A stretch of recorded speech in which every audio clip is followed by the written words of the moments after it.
Iran is on fire right now. There are reports of protests in all 31 provinces of the country. The Ayatollah's Islamic Revolutionary Guard Corps is cracking down on them, with reports now going above 500 deaths as a result of the protests and the IRGC's crackdown. Donald Trump has said that if they persist, that the United States might become directly involved in order to provide protection for the protesters. Former Crown Prince Reza Pahlavi is encouraging the protests, and the question right now is there an actual chance for the Ayatollahs to lose control of Iran for the first time since 1979? And what, if any, role should the United States play in it? Those are the discussion topics and the questions that we hope to answer on today's episode of Making the Argument. I am your host, Nick Freitas. All right, let's jump in with an overview real quick. This one comes from DW.com. And this is kind of the what you need to know. We will look through a lot of these and found this one did a pretty good overview of what's taking place right now. So mass anti-government protests in Iran are in their third week, despite what activists call a brutal clampdown. Iran wants to negotiate, U.S. President Donald Trump says. This is going to be interesting because Iran is theoretically talking about negotiating with the United States on nuclear deals. And I think this is somewhat if we don't become more actively involved in what could be seen as the overthrow of the current Ayatollah regime. Iran government declares national resistance march on Monday, so they're trying to push back, saying that this is a resistance group, a rebel group, and that they still have support from the general population. At least 496 protesters and 48 members of security forces have been killed, according to a U.S.-based rights group. Those numbers have actually increased since this report came out.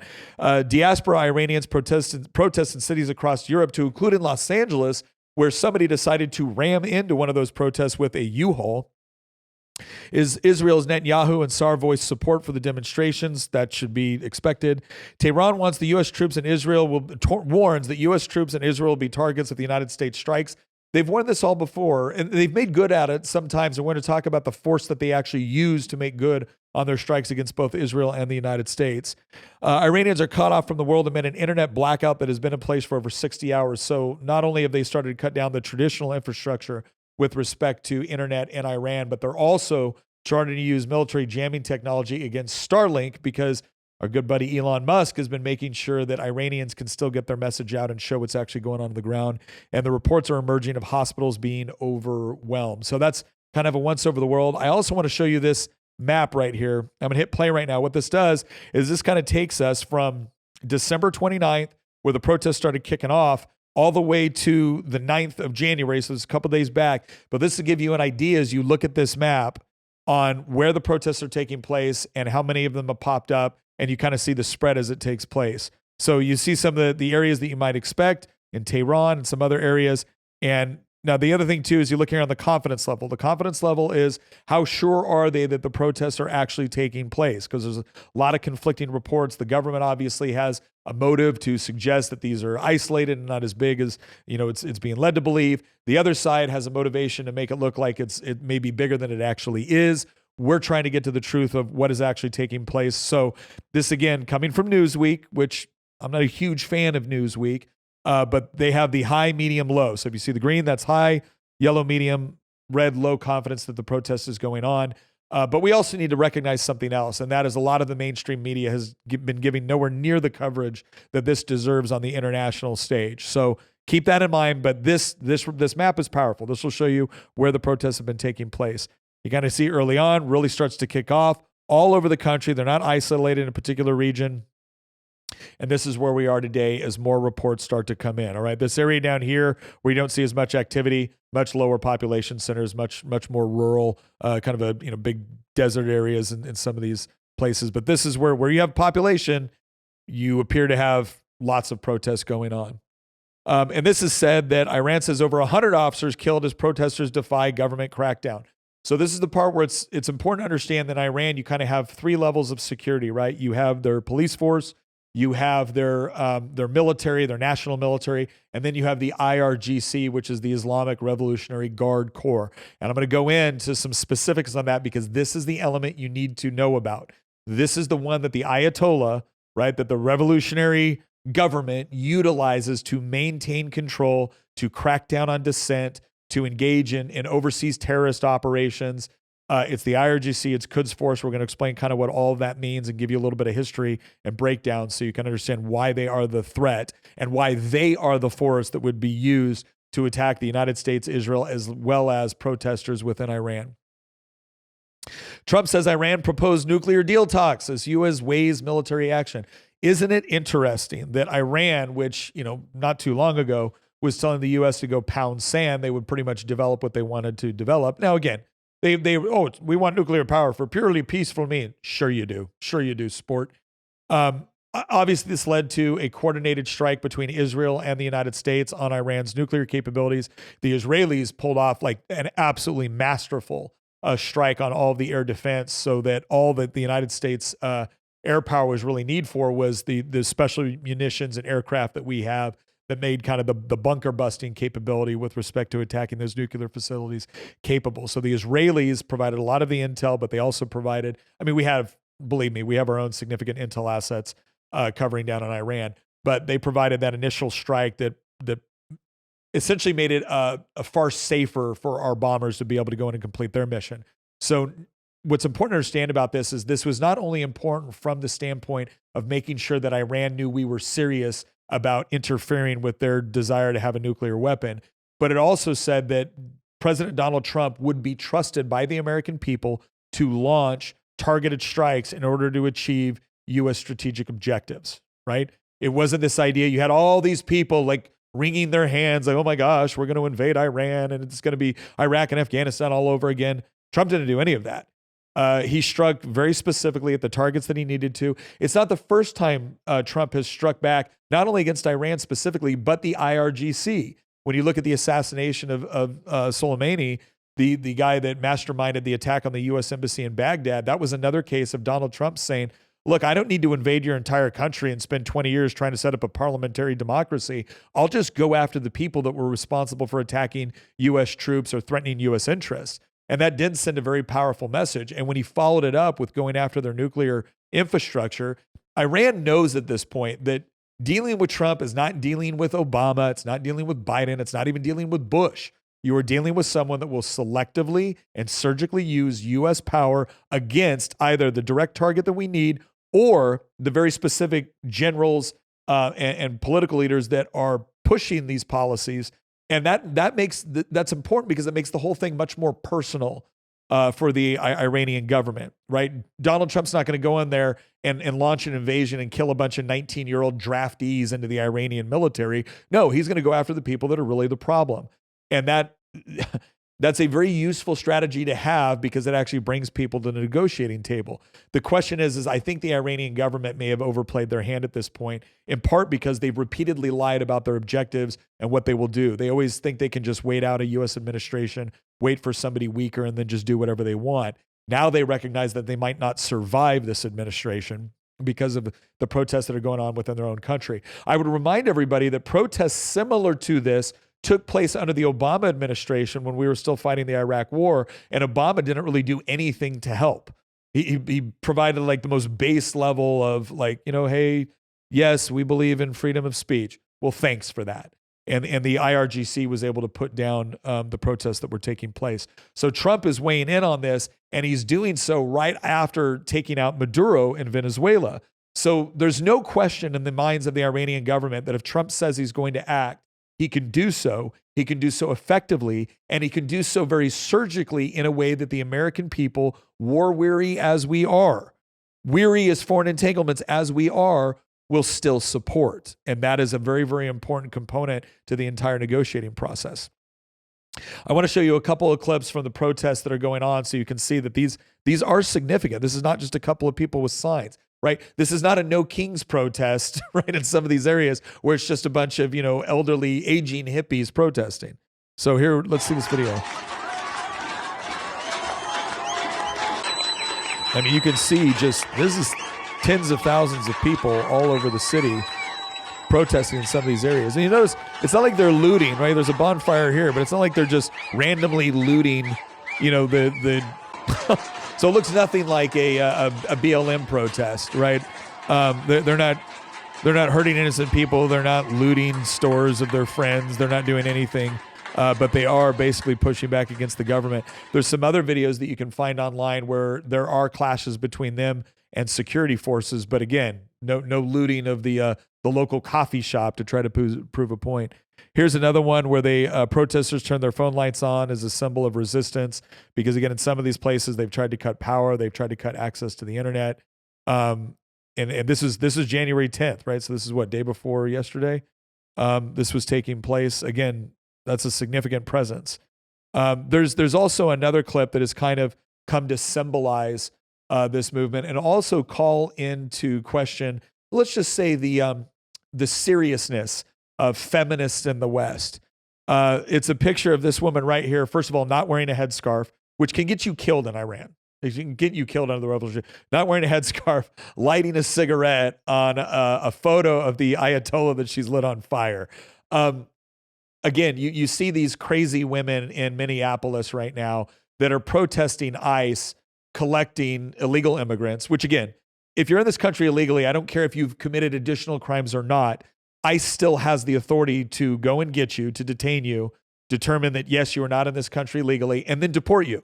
That is perfectly within their purview. But a lot of the people that they're actually going after, the people they've prioritized, are not only people that are in this country illegally, but they've been convicted of additional crimes. You know, everything from drug trafficking to human trafficking to sexual assault, right? To essay against minors. And what do the feminist women of America do? That's who they show up. They protest in favor of those people and against ICE. But then you see a woman like this in Iran. And by the way, that woman that protests ICE, provided you're not trying to hit an ICE agent with your car, right? Nothing bad's going to happen to you. You can sit there and shout your obscenities and do all that stuff all day long at law enforcement, not get arrested, not get harassed, not get hit. But again, you try to get in your car and hit them. Yes, you could get hurt if you do that. But then this woman is standing over here. What's she doing? Is she hurting an officer? Is she throwing a brick through the window of a Nike store? She's not doing any of that. She is lighting a picture of the Ayatollah on fire and lighting a cigarette with it. There's 3 things in there, at least, possibly 4, that could get her killed by her government for doing it, and she's doing it anyways. Can I just say something to all the feminists, the liberal white women in America that think you're really standing up for something? I would if you think I'm a racist, let me tell you something right now. I would trade all of you for every woman that's doing that in Iran right now.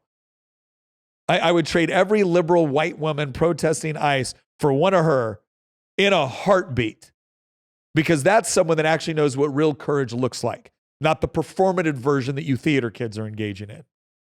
No offense to decent theater kids, right? Like my kids, 2 of my kids.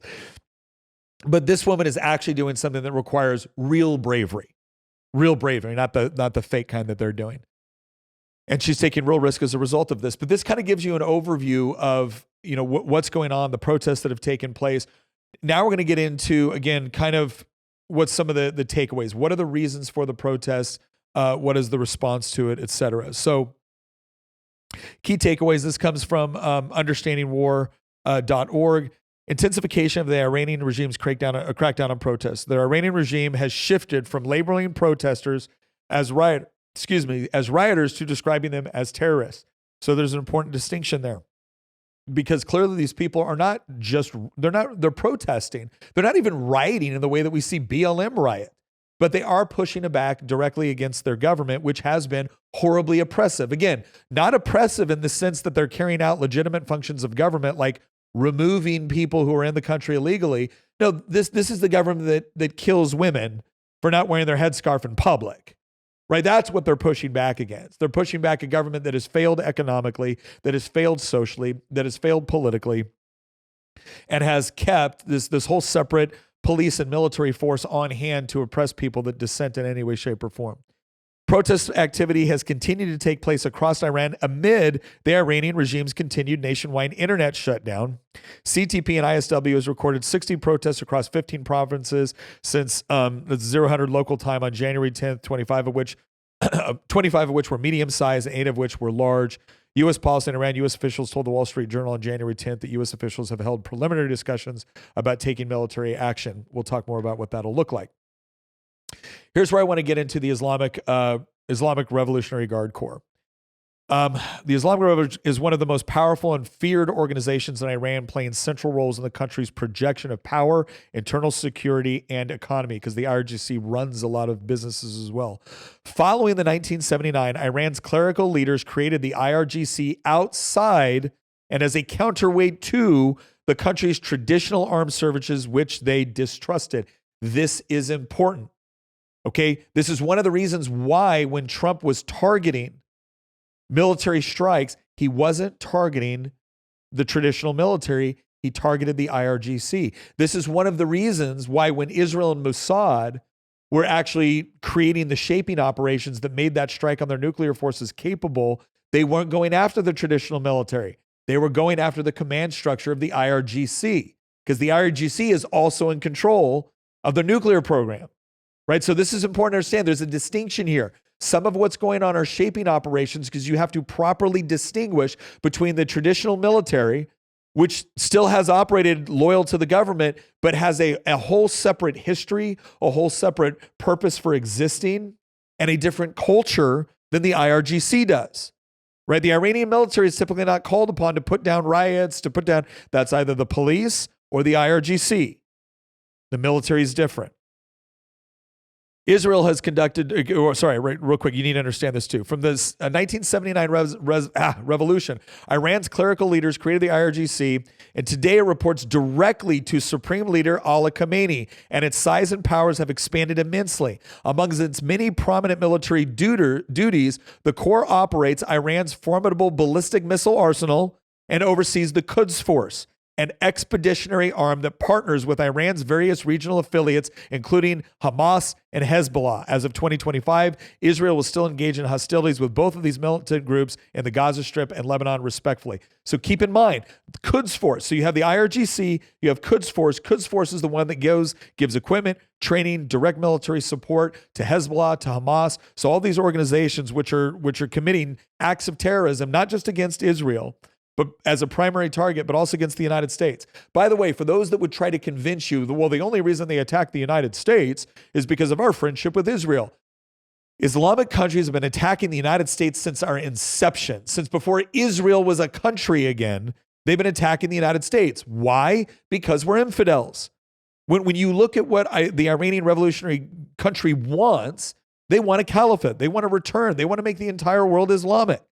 And they see the United States as standing in the way of that. Yes, even when Jimmy Carter, weak, feckless administration of Jimmy Carter, allowed the Shah to fall and the Revolutionary Guard to take over, did that mean that, they looked at the United States, well, now we're friends now because you didn't do anything to the Shah. You didn't help the Shah remain in power. No, they took a bunch of U.S. citizens hostage and held them throughout the entire Jimmy Carter administration. It wasn't until Ronald Reagan was coming into power, Jimmy Carter said, well, all the way up until the last day, we were negotiating for the release. Yeah, but they didn't get released because you were negotiating. They got released because a new president was coming in. They thought that was going to show up and kick the living hell out of him. That's why they released him. So spare me this notion that it's the United States' relationship with Israel that is at the fundamental problem that, again, people like the Ayatollah have with the United States. It is far more fundamental than that relationship. That relationship could go away tomorrow and they would still hate the West. And if you don't properly understand that, well, then I'm sorry, you're feeding into some propaganda somewhere along the line. Because I got news for you. If you look at a lot of countries in the West right now that don't have the best relationship with Israel, and you look at Muslim immigration to their country, is it doing better? Is it doing better for them? Are they going in and just assimilating in to Germany or France or the Netherlands or the UK? No. So understand that it is more fundamental than one relationship with another country. The IRGC is also highly influential in Iran's national politics. Many core veterans have moved on to senior government roles, including in the cabinet, parliament, and provinces. The Corps has meanwhile enriched itself with billions of dollars by running illicit commercial and financial networks around international sanctions. So when Iran is still pumping oil out to places despite sanctions, right, it's the IRGC that is pocketing the money. So if you have this idea that, well, if we just open these sanctions, the Iranian people could benefit from this. Maybe, but I know who will benefit from it: the IRGC, the people that are carrying out not only foreign terrorist attacks in other countries, but are also repressing their own people. This is what happens with Islamic dictatorships. To the extent that the people get anything, it is to placate them so they don't revolt. But first and foremost, the money is going to go to the people in power. Because what's interesting is if you look at the philosophy of the IRGC, it wasn't just Islamic, it was leftist. That's right. The IRGC was founded in the immediate aftermath of Shah Mohammad Reza Pahlavi's fall in 1979 as leftists, nationalists, and Islamists jockeyed to set the course of the Revolutionary Republic. Now, you will see this with a lot of, whether it was like the Baathists in Iran, or excuse me, Iraq and Syria, or in other countries, you would see some Islamist governments that were more focused on either nationalism or Islamism or whatever it was, but almost all of them governed more socialist. You never saw any of these governments that were coming in that were like, yeah, we're pro-free market capitalists. No, they wanted the government running major aspects of their economy. And this, one of the things that happens, and we're going to get into this, one of the things that always happens is when the government starts to run your economy, you don't do better based off of how well you produce goods and services. You do well based off of how close you are to the ruling class. And this is another reason why I want to thank today's sponsor, Lear Capital, because one of the ways that you push back against the government having complete and total control over your wealth is by diversifying and actually owning precious metals. Because while dollars can be inflated out of existence, while the government might be able to confiscate what you have in your bank, it's really hard for the government to confiscate, at least digitally, what you have sitting right there in your safe at home. And one of the things that Lear Capital does is it provides you information on how you can actually physically own, which is to say, in your house, not in a bank, not in a stock, you can physically own precious metals like gold and silver. But if you would also like to be able to diversify your retirement account, because there's a reason why gold is over $4,000 an ounce right now, and it's because the whole world is absolutely committed to inflationary currency, right? But as the government inflates the dollar, the Federal Reserve note, that usually has an upward increase on the value of your gold and precious metals, things that are tangible, things that have intrinsic value. If you want to learn more about all of this and what Lear Capital can do, because they're big on the education piece, you can go right now to 800-707-4575. That's 800-707-4575. Or you can visit Nick for Lear. That's Nick for LEAR.com. Learn more there. They have some things that they can show you. Again, visit Nick, the number 4, Lear.com. Go over there, get your free investor kit. Learn more about what it's all about. And we appreciate Lear sponsoring this episode. Okay, so more about the IRGC. The Guards were conceived as a people's army, helping consolidate the revolution as Khamenei instituted a state-based on the concept of, I'm not even going to try to pronounce that, it's Velayat el-Faqih, or guardianship, or the jurist. The aim was to set up Iran as a constitutional republic. Yeah, that worked out well. Enveloped in a theocratic structure, Khamenei intended for the IRGC to protect the new regime from a coup d'etat, such as the one in 1953 that ousted the democratically elected government of Mohammad Mossadegh and restored the Shah to power. So, how is it organized? This is important.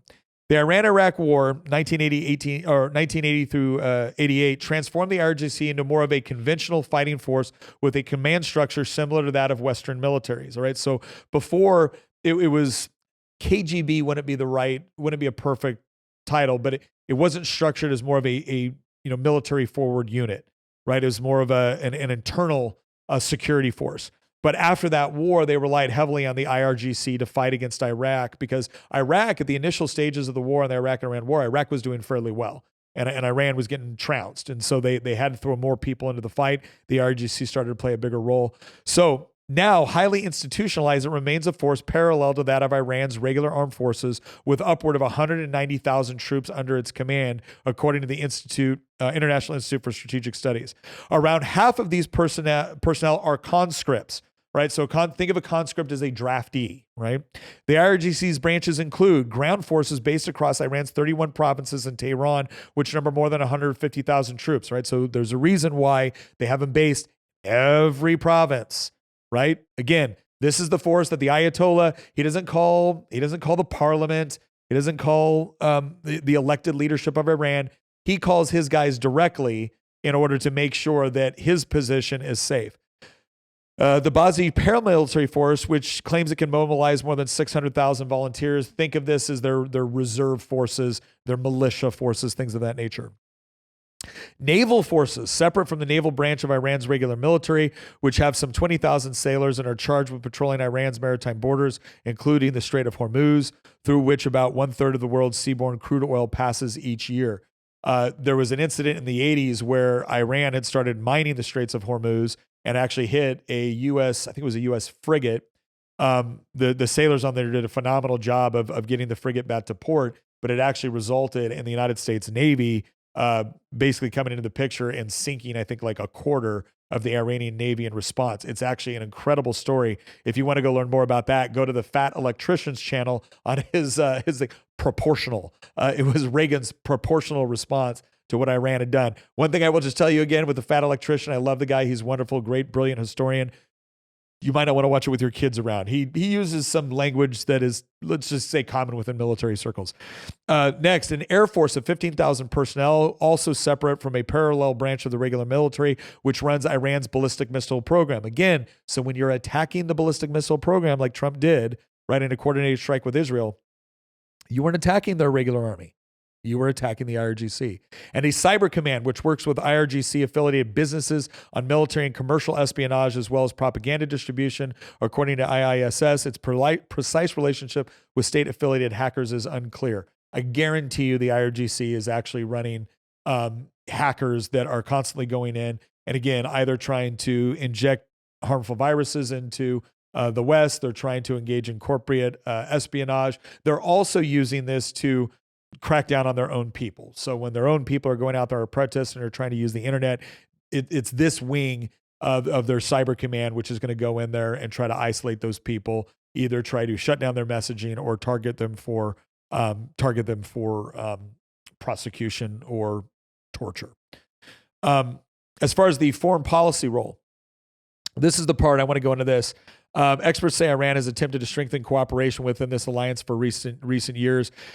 Keep in mind that Tehran had a close relationship with Venezuela as well, right? The Ayatollah and Maduro and Chavez before him had a close relationship because they were basically teaming up with anybody that they saw as anti-Western. So you see that relationship between Tehran and or Iran and China, Iran and Russia, Iran and South Africa, Iran and Venezuela. That's the nature of that relationship and building that out. Plus, it's also support for groups like Hezbollah.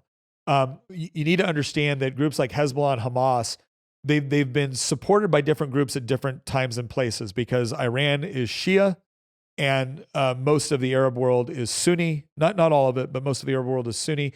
You also have an ethnic difference because Iran is overwhelmingly Persian, whereas, again, when you look at places like Saudi Arabia, UAE, Qatar, et cetera, you're talking about more of an Arab population. So there's both religious differences between the Sunni world and the Shia world, Iran and the rest of the Muslim world, but then there's also ethnic differences as well. And you see Iran fully coming on board to help organizations even like Hamas, which are predominantly Arab and more Sunni. But they still look at them as having common enemies with Israel. The other thing to understand is that Hamas used to have more support within other areas within the Arab world, the Arab Muslim world, or the Sunni world. They still have those relationships with Qatar. Qatar is still a big supporter of Hamas, right? But you'll notice that Egypt, you look at the border wall between Israel and Gaza and Egypt and Gaza, and you notice very quickly that it's much bigger between Egypt and Gaza. Why is that? Well, they used to support more Palestinian efforts, but every time Palestinians came into their country, they ended up supporting things like the Muslim Brotherhood, or you had organizations that developed later, like Hamas, that would try to destabilize the Egyptian government, destabilize the Saudi government, almost worked in destabilizing the Kuwaiti government, right? It was Palestinian refugees that were over in Kuwait that actually sided with Saddam Hussein when it invaded Kuwait. So when the Kuwaitis kicked him out, it was Palestinian refugees, oftentimes supported by Iran, that tried to destabilize and overthrow the Jordanian government. The Jordanians had to kick him out, right? Then you had the same thing that happened in Lebanon. The difference is that in Lebanon, they were able to overwhelm the local population, the Christian population, the Christian government of Lebanon, in large part because of support from organizations like Hezbollah that were openly backed by the Quds Force and the IRGC. So understand that the IRGC is what has been the linchpin. That is what is keeping the Ayatollah in power. That is what has been conducting the vast majority of the terrorist attacks that are directed both internally on its own people and externally toward the West and toward other Arab country, or toward not other Arab, but toward other Muslim countries as well, that the Ayatollah doesn't feel is properly supporting its efforts. They are a problem. They are a massive problem. And yes, they do represent a clear and present danger to the United States. The question is to what degree? Because obviously they've been around since 1979, right? They've been around for 46 years, roughly. And so obviously we've been able to exist even though they exist at the same time. The question is what, if any, should the U.S. be involved in doing this? But it's important to understand who the IRGC is. The Iran army pledges to defend national interests as protests continue. The reason why this is important is because, like we said before, there is an opportunity, there's a shaping opportunity right here to kind of separate the army from the IRGC. And potentially the army, if the army decides to side with the protesters, if there is shaping elements, and when I say shaping, what I mean is it's a combination of political, military, social, economic factors that can be leveraged in order to separate off elements from the regime and onto the side of the protesters, right? So there are unconventional mechanisms that we can use. There are conventional mechanisms that we could use. There are ways that we can potentially reach out to elements within the Iranian military and say, look, if you are willing to side with the protesters against the regime in order to provide a mechanism for the successful downfall of the regime while maintaining security and stability for the country, then what you can actually do is you can create an organic, local mechanism, right? One that doesn't require foreign entities to do the heavy lifting. One of the problems that we had in Iraq and Afghanistan is the United States government and our allies had to do all the heavy lifting. So you didn't really have an organic solution in these countries. You had a foreign solution. What did we find? It didn't work long term. It's worked a little bit better in Iraq, but not really. Iran is heavily involved in Iraq. Right? ISIS came over, and once again, the United States was necessary to come over and help put down ISIS because the Iraqi military couldn't stand on its own. Afghanistan, we spent 20 years handing the Taliban over to the Taliban. We don't want to repeat these mistakes. I don't think Donald Trump wants to either. But if you have a mechanism with popular resistance, plus organizations within the country that can provide political legitimacy and can provide security, now all of a sudden you have a mechanism to work through to establish and achieve regime change, but have it not break down into chaos, have it not break down into something where somebody takes over that's far worse than the Ayatollah. First of all, it's hard to imagine something worse than the Ayatollah, right? So this is important because if Iran's army decides that the national interest is not the Ayatollah, but is the people of Iran and is actually fostering closer relationships with the West, as opposed to trying to carry out, again, some sort of Islamic conquest of the world, that's important. Violent crackdown on Iran as Trump warns regime will start shooting if more protesters are killed. So this is Iran warning about what's going to happen next. But again, Trump has said before that he's willing to actually get involved militarily. Now, for everybody that's going to say, how in the world is that America first? How in the world is that America first? Let me read you something from a Forbes article. Trump was briefed in recent days on the military options available to him against Iran. Those options included strikes against non-military sites in Tehran, New York Times reported Saturday. According to that report, Trump hasn't made the final decision to strike yet. The president has warned since early January that the U.S. is ready to attack Iran if it kills peaceful protesters. The ongoing protests began in late December amid the country's dire economic crisis. We're actually going to question that because I want everyone to understand something. That has been the go-to explanation from left-wing media outlets. This is an economic crisis. If the economics were better, it would be fine. Let me tell you why they want to emphasize that. First of all, is it true? Is there an economic crisis? Yes, I'll show you in a chart here in a second. However, there's been economic crises before. Why is the left so invested in the idea this is an economic crisis? I think, right, I'm not telling you this is what it is. I think it's because they want to be able to blame U.S. sanctions. Because remember, for the left, you always blame America first, right? We're always to blame. It's always something we're doing that is causing the crisis. And if we would just lift our sanctions, well, the economic conditions would be better. And then they would be able to take care of their people. And why are we making the Iranian people suffer for U.S. foreign policy interests? Spare me. When the left, who claims to care about tolerance, who claims to care about everybody being heard, who claims to care about marginalized populations, when the left is willing to call out the IRGC to the extent that it actually requires it, then I'll start believing they're serious about everything else. But they prefer to focus that, because again, it's all economics, it's all class, or it's all identity. They swiftly grew into an enormous uprising against the theocratic Islamic Republic that has ruled over Iran since 1979. Trump's first warning against Iran came mere hours before the U.S. military raided Venezuela's capital, Caracas, and seized President Nicolas Maduro, a close ally of Tehran. Iran's regime has since killed hundreds, if not thousands, of protesters throughout the country. Tehran has imposed a complete internet and communications blackout on the country, alarmingly reminiscent of the early days of the 2011 uprising in Syria, when the Iran-allied regime of Bashar al-Assad began massacring and torturing peaceful Arab Spring demonstrators. Again, there's something to this reporting that is also interesting, because they were big fans of the Arab Spring, and we found out is that not all Arab Spring protests were equal. While much remains frustratingly unclear, Trump's red line against Tehran killing peaceful protesters has undoubtedly already been crossed. Tehran predictably threatened to retaliate against any U.S. strikes by hitting American bases and ships in the region.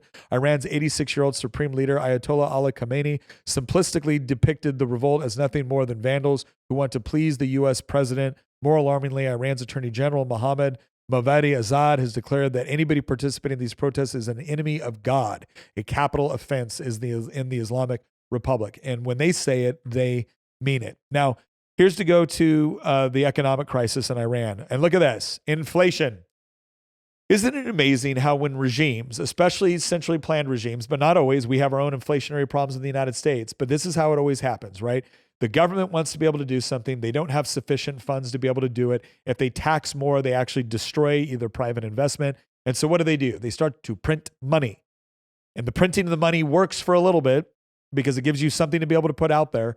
But then what ends up happening? The currency inflates. Everything becomes more expensive, not because there's more value associated to the things, but because the individual units of currency that you're using become less valuable. And it's a key way to destroy your economy and invite political stability. So I don't discount that the economics is one of the conditions. I don't discount that it can be a part of one of the catalysts for some people. But can we please keep in mind that there have been a lot of protests about the brutality of the regime? Right? If your economy is going okay, if you're going along, if you're able to feed your family, but then your daughter gets beaten up by the IRGC because her headscarf wasn't properly applied to her head, you're probably still going to have a problem with that, even if the paychecks are coming on the regular. And this is the thing that, again, that just blows my mind about the left all around the world, who would rather make common cause with America's enemies simply because they're America's enemies. That's why they're so quiet about this stuff. Right? If this were anywhere else, if this were an American city, or if it was somewhere in a Western country, they'd be screaming about it, unless the people carrying out the attacks or carrying out the abuses are anti-West. Because that seems to be the common cause that unites them. The other thing that's going on has to do with, because understand, some of these protesters are setting on fire mosques. And it was interesting. Tommy Robinson, Tommy Robinson was pointing this out. He's like, oh, hey, Keir Starmer, are these guys Islamophobic? So what I want to talk now is I want to talk about the pushback against the Islamic regime. It's not just about the economic conditions. It's the Islamic regime and what's also going on with Christians over there. This comes from CBN News. So we're going to watch a clip of this coming up right now. This week on CBN's program, The Global Lane, Hormoz Sharat of Iran Alive Ministries joins us to share how the protests are different from those of the past, and he tells us how Iran's Christians are holding up. We are in touch with the people of Iran as a 24/7 broadcast. We go over the heads of the mullahs into people's homes and they respond to us. So we are daily in touch with the people of Iran. And I see a new hope in the people of Iran. But you're asking about the government. The government of Iran is very fearful. The side of the fear has changed. People used to be afraid of the government. Now, the government is afraid of the people. And with what happened in Venezuela and what Trump said, that if you attack, if you kill the people I will come to the rescue. The leadership in Iran is very afraid, even more afraid, because they attacked the army commanders in June, in the war. They attacked Iran. So when Trump says, I will defend them, it could mean that for the first time ever, he will attack the clerics. Well, and the only thing I would say is it's not for the first time ever. It's not for the first time ever. And this is also something too, where so many people are mad about this now, and it's become such a hot button issue. But I want to look at this from an America first foreign policy position. Okay. If you are going to tell me that the only problem that Iran has with the United States is our relationship with Israel, I'm going to tell you that I don't think you have sufficient knowledge of the overall history of that region, of Islam's relationship toward the United States, because once again, the Barbary pirate states were attacking the United States all the way back at the very earliest days of our country. When the United States diplomats were asking, why are you doing this? We've never had any problem with the Barbary states. Israel didn't exist as a country at that time. It was still part of a province within the Ottoman Empire. So what was the beef? And the response was, we can attack you because you're infidels, and our religion says we can attack you. Right? When you look at Khamenei, when you look at the current Ayatollah, they didn't hide the ball on this stuff. They believe that the West was evil. They want to advance Islam, and Islam believes it can be advanced through the sword. Okay, so the problems exist. But when we did that joint strike with Israel and the United States, obviously it infuriated the Ayatollah. But let me tell you who wasn't furious about it. First of all, the Iranian people weren't necessarily, a large contingent of the Iranian people were not furious about attacks that were very, very surgical and directed exclusively toward the IRGC, the very organization that's oppressing them. You want to know who also wasn't upset about it? A good portion of the Sunni, Arab, Muslim world, because they see Iran as a threat. Because Iran is a threat to them.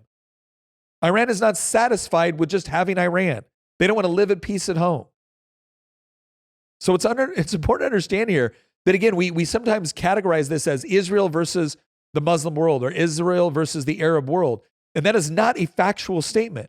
It is important to understand that there are very, very different relationships. And when Donald Trump was pushing the Abrahamic Accords, we actually had more countries like the UAE, like Saudi Arabia, home to Mecca and Medina, the two most important sites within Islam, willing to come to the table in order to achieve some sort of normalization of relationship with Israel. Why do you think Hamas attacked when it did? Iran didn't want that to happen. They wanted to drive a wedge between Israel and the rest of the Arab world that was actually willing to come to the table. They wanted to drive a wedge between the United States and the Arab world and the Muslim world. That's why they did these things. So it wasn't just an attack on Israel. It wasn't because they just wanted to live at peace as long as Israel's gone. And look, we can talk all day long about the relationship between the United States and Israel, or if you think the lobbying influence is too significant, fine, I'm willing to have the discussion, but I'm not willing to hear every time I bring up these very strategic issues that are of direct interest to the United States. I'm not willing to hear, I guess you got your $7,000 check. If you're going to engage in that kind of left-wing characterization of an argument, where you don't engage in the argument, you just attack the character of the person that's discussing it in good faith, then I'm going to treat you like a leftist because that's how they argue. But it's important to understand that the reason why those strikes were able to be pulled off while minimizing civilian deaths in Iran was because of the nature of our relationship and the intelligence gathering capability of the Mossad and the Israelis. Now, nobody's perfect. Intelligence agencies get things wrong all the time. October 7th was a demonstration of that. I think it's also important to understand that whenever we do this, we also have to understand that while our interests can coalesce and coincide with another country's interests, their interests are always going to be most important to them. Our interests are always going to be important to us, and we need to prioritize ours. But we shouldn't be afraid of working with people that have similar interests in order to achieve mutually beneficial outcomes. And so I want that understood, is that there is a Christian network. There's a body of believers over in Iran as well that have also been persecuted by the IRGC. This is one of the things that we see within Islamic governments, is direct persecution against Christians. This is part of the reason why the revolution that you're seeing over there is not just purely because of economic reasons. As much as the left would like to reduce all of us into our sexual identity, our race, or our economics, these other things matter as well, significantly in this part of the world. Another thing I want to point out here, which is very interesting because it has to do with if a revolution actually kicks off, what is the likelihood or the probability that it can actually move to a stable government if the Ayatollah falls?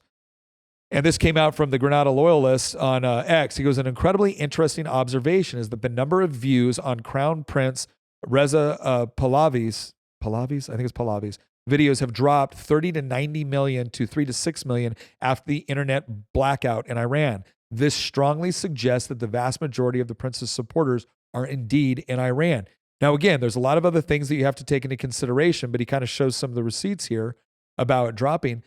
This is interesting because there's a lot of people that are very, very skeptical that the Shah is just going to be able to come back in power and that's the most legitimate form. Trump has even said he's skeptical of the Shah, which has been out of power since 79. And by the way, the Shah was overthrown in part by a popular revolution. That's not to say the Shah didn't have their supporters. They clearly did because there's a massive diaspora from Iran. But the question always has to be the regime change. Does regime change go from bad to worse? Does regime change go from bad to bad? Or can you actually have bad to better? If it's bad to better, that's worth the discussion. But that's one of the things that you're always going to have to ask is what is the legitimate authority that's going to take over? Christian and I have talked about this a lot. When you look at revolutions, successful revolutions throughout time, it isn't just the grassroots getting mad and starting to riot and overthrowing the government and setting up a new one. There has to be somebody, there's always this class, there's always this tier of call them whatever you want, intellectual leaders, religious leaders, political leaders, economic leaders, right? There's some sort of legitimacy that their participation gives to the movement, which allows people to organize around and believe that it's possible to get something better. Right? In the United States of America, we didn't have a revolution where a bunch of farmers just got mad and overthrew everyone. No, there was this intellectual powerhouse, this philosophical powerhouse in the form of the founding fathers. And these guys had legitimacy within their respective states. And as time went on and they debated and they fought, all of a sudden they had legitimacy across the various states. You're going to see what we're trying to ask now is, do those conditions exist within Iran? Because guess what? They didn't exist, at least not to the level necessary in places like Iraq and Afghanistan. We learned the hard way in Afghanistan that the leaders that we thought had some sort of legitimacy, like Karzai, really only had legitimacy because they had U.S. backing. And as soon as our guns and money left, so too did their legitimacy. Right? But in this case, this guy's making an argument that maybe the Crown Prince has a great deal of support, not just from in Iran, right, which is critical, but also from the diaspora, because the diaspora is going to represent the people coming back to Iran to help rebuild.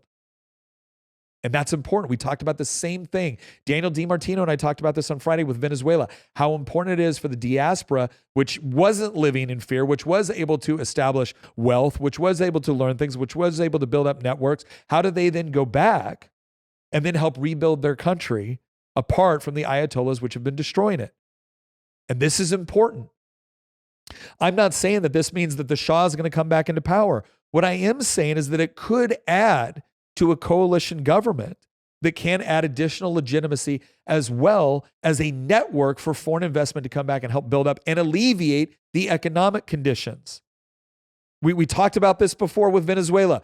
What do you need to do when you have regime change to make sure it doesn't go from bad to worse? Well, you need to be able to have a popular uprising. You need to be able to have some sort of legitimate actors, people that the popular uprising can coalesce around. You need to be able to have a military or security force which can actually provide for security and the internal stabilizing of not only the people, but also the government, which is now trying to achieve legitimacy with the people. And you also have to be able to address the economic needs of the people, because they may hate the government all day long, but if they're starving without it, they'll go back to what they had. This has been demonstrated time and time again throughout history. So you need those various elements, and this is an important one, and I think he brings up an important point. If this guy's viewership drops significantly the moment Iran blocks it out in Iran, that suggests that there was some sort of groundswell of support. It doesn't guarantee it. It's an indicator. It suggests something. What are some of the key developments that we should look at, right? And this is just a quick search. I wanted to see what, I don't really like Google AI, but they came up with some things that I looked through and I'm like, okay, this kind of This makes some sense. Intensifying protests and crackdown. That's one of the things that we should be looking for. Does this thing kind of peter out over time, or does it continue to grow? Now, I will tell you this. If Donald Trump had come out and said, this is an issue for the people of Iran, and we are not getting involved, the protests, that would have thrown, I think, a huge dampening effect on the protests. So here's what I want. Again, the America First people that are skeptical of any sort of foreign involvement. Here's what I want you to say. I'm not asking you to be less skeptical. I'm not even asking you to say, if you oppose any sort of military action in Iran, I'm not asking you to move away from that position. Okay. What I am asking you to consider is that because Trump has done the things he has already done, they know that direct military action is a possibility. If Trump just keeps it on the table, the Ayatollahs who hate us have to consider that. And the people that are protesting and trying to take control of their own government can use that as a way to continue to rally and keep momentum, right? So just please keep that under consideration, right? Trump might not have to actually send any military forces into harm's way. The very threat of them could be sufficient. Something to keep in mind. Government response. Tehran labels protests as terrorists, fueled by foreign elements, organizes pro-government rallies. The organization of the pro-government rallies is going to be important to watch. Can they actually do it, or will it just be IRGC and Quds Force in civilian clothes pretending to care? Right? That's one of the things that we need. They will utilize propaganda. So what do? They organize their militia. Remember that militia element we talked about within the IRGC? They call up their militia in their various provinces. They say, we want you to show up here, bring these flags, bring these posters, wear your civilian clothes, don't wear anything military, and then protest so that we can push it out to the world. And those will be the one protest that the Iranian government lets get out. We need to understand that that's how their propaganda is going to work. And that might be the source of who they utilize. And one of the things that will be important to look at as well is when those protests are conducted, do you see a lot of women out there as well? Or do you just see men? That'll be an important thing to look for. I'm not saying that it's the only thing that can suggest that this is Quds Force, because they're smart. They might get women out there protesting as well. And a lot of times you will have women. We see this in the United States. A lot of times Orwell talks about this, that in some cases it's the young women that are the most the most hardcore when it comes to defending the status quo. That hasn't seemed to materialize this time around, but we'll see what happens. But that's something to look for. Is the IRGC simply mobilizing their own military forces, telling them to show up in civilian clothes and protest? U.S. and international action. The U.S. is considering non-kinetic options like cyber operations and providing communication tools. We also see this with Elon Musk being able to provide Starlink. The Iranians can kind of jam that as much as they want. Our cyber communications technology is superior to theirs. So it'll be curious to see how the United States, again, maybe you're America first, and maybe you don't want military involvement. But what's the problem with us saying that we support the protesters and providing mechanisms where they can communicate with the rest of the world, right? Not all military action has to be a 20-year nation-building exercise. It's important to keep that in mind. By the way, we can walk and chew bubblegum at the same time. I can still remain laser focused on the fraud that's going on in Minnesota, Maine, California, and everywhere else Democrats have power, while also recognizing that the United States has both domestic and foreign interests. And if we look at the executive branch, as I said earlier, one of the responsibilities of the president, one of the reasons why we have a federal government, ladies and gentlemen, I got news for you. The colonies, the states, did not organize a federal government because they wanted a federal government to run healthcare and education and jobs plan. They didn't want them to do that. They wanted the federal government to stay very, very laser focused on very, very simple things. Foreign policy number one, maintaining some roads and a postal service. Go look at Article 1, Section 8 of the Constitution. They did not want the U.S. government engaging in all kinds of grant programs and NGO spending and welfare. They didn't want any of that. It was supposed to be focused on foreign policy. So let Trump have some leeway in this, right? We have multiple branches of the government. Department of State, Department of War are supposed to be largely focused on those external threats and opportunities. And this is a way they could potentially do it without even dedicating any military forces to the process, or non-kinetic military forces, which is to say not military forces that are going to engage in direct combat or strikes. Information control. The government has imposed internal blackouts to hinder protests and communications, though protesters are finding ways to organize. Again, this is one of those things where God bless Elon Musk Because if it wasn't for Elon Musk buying X and Trump becoming president, what do you think YouTube would be doing to us right now as a Christian conservative channel on YouTube? What do you think Twitter would have been doing? What do you think Meta would have been doing?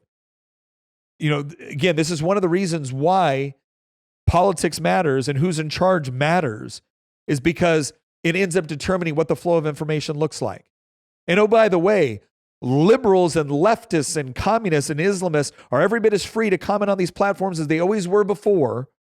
They're not getting cut out. They just found out that they can't compete when other voices are allowed to share as well. When leftist forces can't use the government to shut down the messaging, when Islamist forces can't use the government to shut down the messaging, they lose. See, we're able to let them play on the same platform. They're not able to let us play on the same platform. So again, keeping those lines of communication over is going to be incredibly important to walk, because if all of a sudden everything going on in Iran just blacks out, it's going to be harder for these protesters to get out their message. Future scenarios. Analysis suggests that continued unrest, potential civil conflict, or further fracturing through immediate government collapse is less probable.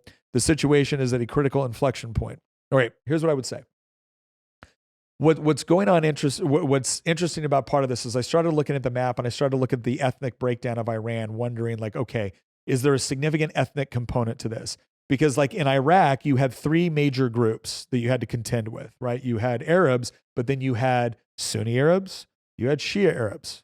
You also had the Kurds, which is a whole different ethnic group. You also had different tribes with different loyalties. Some had been treated well by the regime, some had been treated poorly by the regime. If you were a Shia element within Saddam Hussein's Iraq, you got treated very, very different than from the Sunni elements, right? You got treated very, very different based off of whether or not you were a Ba'athist or not. You got treated very, very different based off of what, again, tribe you came from. So all of those things factor in when you're looking at this part of the world. What's interesting about the protests going on in Iran right now is that I have not seen thus far. I could be wrong. If you've seen something, let me know in the comments.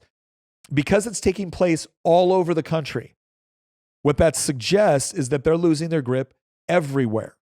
Because some of the biggest protests taking place in Tehran, which is the seat of power, that suggests that they're losing their grip.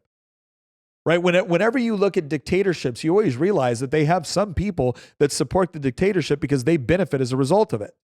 And so you always expect some areas, either because of religious affiliation, ethnic affiliation, etc., that they're going to be more supportive of the regime. Thus far, that's difficult to find outside of either the most radical mullahs or the members of the IRGC, which are radicalized and which are heavily dependent upon the state for their status within the country. But you have other Islamic mullahs that are going out in public and saying death to this regime. So this is the part where you start to ask the question, okay, if the Ayatollah cannot rely on the Muslims within the country, if they certainly can't rely on the Christians or other religious groups, if they can't rely on a particular ethnic group, which has a significant presence and is going to support them, if they can't rely on a particular region to remain loyal to them, which could create either a base of support to fight back or a base of support for an insurgency movement, if the government does fall, well, then they're in a lot of trouble. And then the question just becomes of how many members of the IRGC, especially these militia groups, or especially some of the lower ranking members or the conscripts, how many of them are truly loyal? Are they loyal because they receive a paycheck? Are they loyal because they undergo massive indoctrination? Are they loyal because they just really believe this and this is what they're fighting and defending? That's the part that we're going to start to determine over the next several weeks if these protests continue at the strength that they are. This is the part where you're going to see them continue, because it's already happened in some areas where IRGC forces or military law enforcement has had to back out of certain areas. They've had to cede control of certain areas to protesters, at least temporarily. The question is, when they go back in to take them, will it be the IRGC, the military, and the law enforcement elements? Or will it just be IRGC and law enforcement? Or will it just be the IRGC? And then how heavily involved does President Trump have to get involved? If he does one airstrike on IRGC headquarters somewhere with very limited threat to U.S. forces, the Ayatollah can talk all day long about how they're going to attack U.S. targets, but they're kind of busy right now. That's not to say that they wouldn't prioritize that.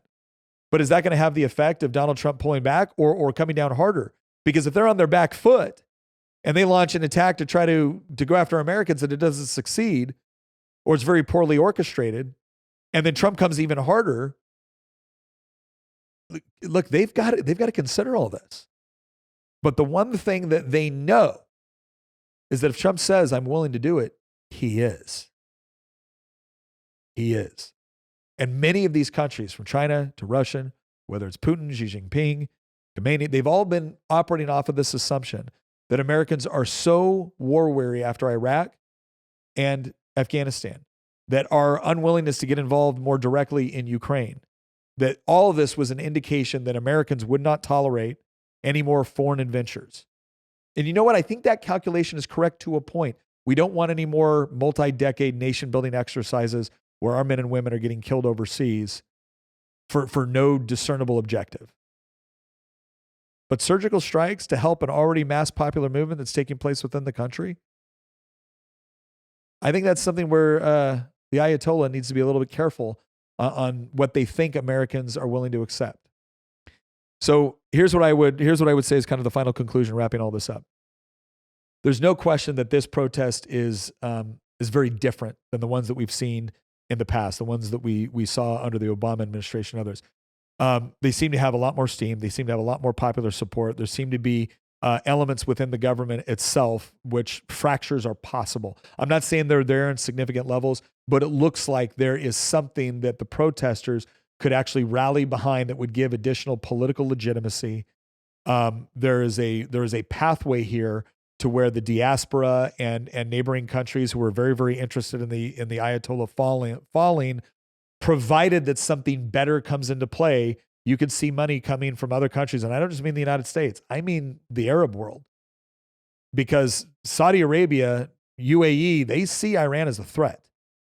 But now in Iran that doesn't have this goal of being the leader of the Islamic world or restoring the caliphate or bringing apart, the next what is it? The next imam, I can't remember what it's called. That could be hugely beneficial to the Sunni Arab Muslim world. Especially if there's an agreement that, hey, look, you're going to run Iran, we're going to run Saudi Arabia, UAE. We're not trying to export things to you. You're not trying to export things to us. And if you don't think that's possible, keep in mind that there are Arab countries in the world, and I think it was UAE, that basically have stopped, won't let their kids go to certain schools in the West because they're afraid of their kids getting radicalized in the UK, not the UAE. So there is a huge opportunity here to potentially achieve more stability in a region that is important to the world and the global economy because of the oil wealth. There's an opportunity for the United States to benefit from this, from Israel to benefit from this, from Arab countries like Saudi Arabia and UAE and Egypt to benefit from this. Imagine a scenario where the United States, Israel, Saudi Arabia are all the beneficiaries of what's going on over there. But there's also the opportunity for this to go very, very wrong. Either the Ayatollah gets back into power and now cracks down significantly, and now nobody's willing to try this for another couple of decades, and now he maintains his grip and expands his power. There's the opportunity at some point for maybe an even worse element within the IRGC to take control of the company and to be even more aggressive toward the United States. So let's be honest. Let's be honest that there are worst case scenarios to this as well. But I think we can be hopeful. And so what I would ask people to do is like, look, let's pray for good decisions on behalf of our leaders. Let's pray for the Christians that are over in Iran right now that are a part of these protests that are also been persecuted and continue to be persecuted. Let's pray for the Iranian people, because I don't, look, two things can be true at once. I can think that it is not the responsibility of the United States government to establish a new government in Iran or to take it over or to deploy our divisions. I can believe all of that while also rooting for the Iranian people and against the Ayatollah, the IRGC, Quds Force. We can still do that, guys. We can still have an opinion and still see ways that the United States could be influential on something that is actually important to our interests. Because I'm excited for the fact that when the United States plays a strong role, but a smart role in the world, one where we don't try to run everything, but we do recognize our interests and we apply the appropriate pressure at the appropriate levels to achieve positive end states for ourselves, our people, our country, and our allies, that's a good thing. And I would say that while I don't trust any politician 100% of the time, I do have a lot more faith in Donald Trump to successfully execute these difficult situations than I have any other president for the last several administrations.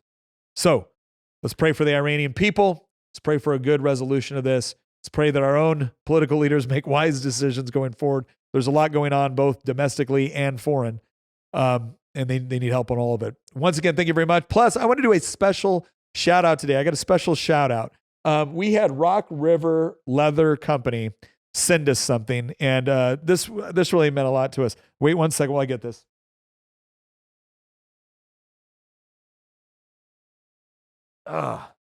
They actually created for us an MTA. This is for a decanter. It's a leather. You hold the decanter, and then we got the little the things for your cups. This is just beautiful, and we really appreciate it. So this is going to be proudly stationed in our office, in our studio, and I wanted to say thank you to them. I also need to do a quick shout out.